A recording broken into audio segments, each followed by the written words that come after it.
Hello friends. आज हम discuss कर रहे हैं हेनरी फेयोल और एफ डब्ल्यू टेलर के बीच में डिफरेंस। अब तक आपने हेनरी फेयोल के बारे में बहुत कुछ पढ़ा, उनके 14 प्रिंसिपल्स को समझा।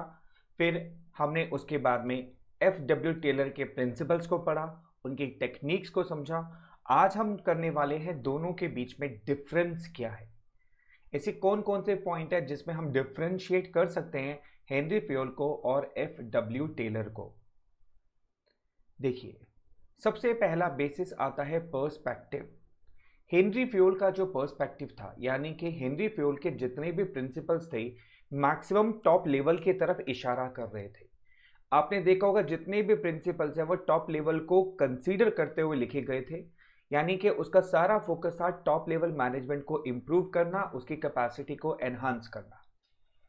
अगर मैं टेलर की बात करता हूं तो उन्होंने जितने भी प्रिंसिपल्स दिए उन सारा का सबका फोकस, टेक्निक्स का फोकस शॉप फ्लोर लेवल पे था, यानी कि फैक्ट्री लेवल पर था। तो दोनों का पर्सपेक्टिव अगर नजरिया देखो तो बिल्कुल अलग अलग था। पहला फर्क था ये। दूसरा फर्क आता है यूनिटी ऑफ कमांड। आपको याद होगा जब हम फंक्शनल फॉर्मैनशिप की बात कर रहे थे तो हमने बड़ा क्लियरली शब्दों में कहा था कि एफ डब्ल्यू टेलर ने वर्कमैन फंक्शनल फॉर्मैनशिप को बहुत ही ज़्यादा एडवोकेट किया था, फोकस्ड किया था। और हमने तब भी डिस्कस किया था यूनिटी ऑफ कमांड की धज्जियां उड़ जाती है। तो यानी यहाँ पर भी हेनरी फेयोल और टेलर की बात करूँ तो बिल्कुल अलग अलग दोनों का नज़रिया था।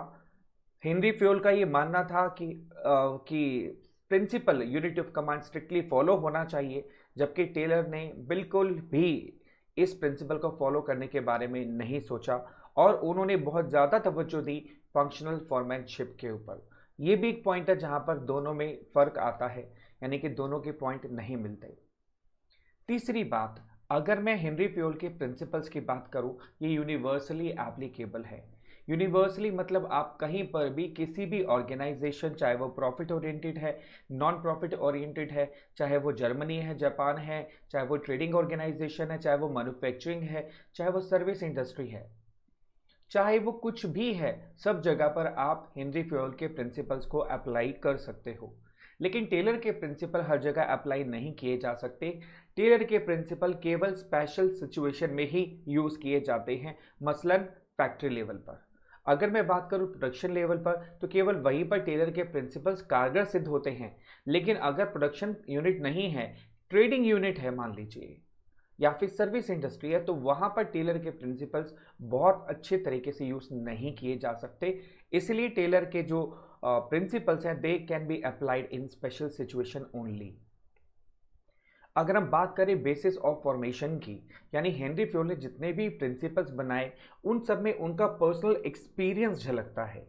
यानी हेनरी फ्योल के माइनिंग इंजीनियर से लेकर के एक इंडस्ट्रियलिस्ट बनने तक का जो पर्सनल एक्सपीरियंस था, जो उनकी जर्नी थी, उसको उन्होंने 14 प्रिंसिपल की फॉर्म में प्रेजेंट किया। लेकिन अगर हम टेलर के प्रिंसिपल्स की बात करें तो उसमें बहुत ज़्यादा एक्सपेरिमेंटेशन यूज़ किया गया था, बहुत ज़बरदस्त क्लोज ऑब्जर्वेशन यूज़ किया गया था। यानी टेलर ने बहुत सारे एक्सपेरिमेंट किए, जैसे फैटीग स्टडी के बारे में अगर हम बात करें उस पर उन्होंने स्टडी किया।